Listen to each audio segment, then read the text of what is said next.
For my exhibition review, I decided to focus on Hung Lu. She was born in China in 1948 and moved to California when she was 36. She's known mostly for her paintings based on historical Chinese photos. And I was really intrigued by her past because similarly to my own grandparents, she worked on fields in the countryside for 4 years due to Mao Zedong's declaration for the Cultural Revolution. Here's my walkthrough in the exhibition. Lu's works have been exhibited many different times in very significant places such as the Met and the MoMA.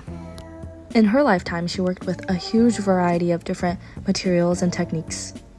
In this exhibition particularly, she worked with mostly oil paints and screen printing. Her process was very unique. She was inspired by Chinese folk art tradition of cutting out figures from photographs. In some of these pieces, you'll see that Lu created layers of imagery by repurposing elements from her painting and then adding layers of translucent resin on top of the paint or ink, which creates so much dimension and easily catches the eye. This particular piece is called Strange Rocks. This uniquely shaped canvas hugs the outline of 5 figures as well as the rocks they are perched upon. Lu uses linseed oil to create a dripping effect on the rocks that create dimension as well as a hazy effect.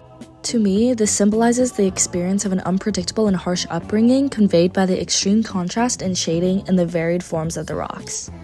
I think she's expressing how these seemingly regular people are all different in their own ways but experience similar experiences growing up. Overall, I believe that Hung Lu's artwork demonstrates the spirit of 2026 very well. Even though she delves into historical issues from the past, her art pieces show an aspect of time passage. I believe her artwork embodies the concept of looking back at historical events and people, which often bring feelings of concern, compassion, and understanding. I really enjoyed visiting this exhibition because it opened my eyes to China's history. I believe that the intended audience was for everyone. I think that this resonated well for people like her who have grown up in China and understand the harsh realities that they lived through during this time. However, her art can also speak to younger generations or people who haven't lived through these experiences. I think Lu uses her art to bring awareness and light to people who are often overlooked.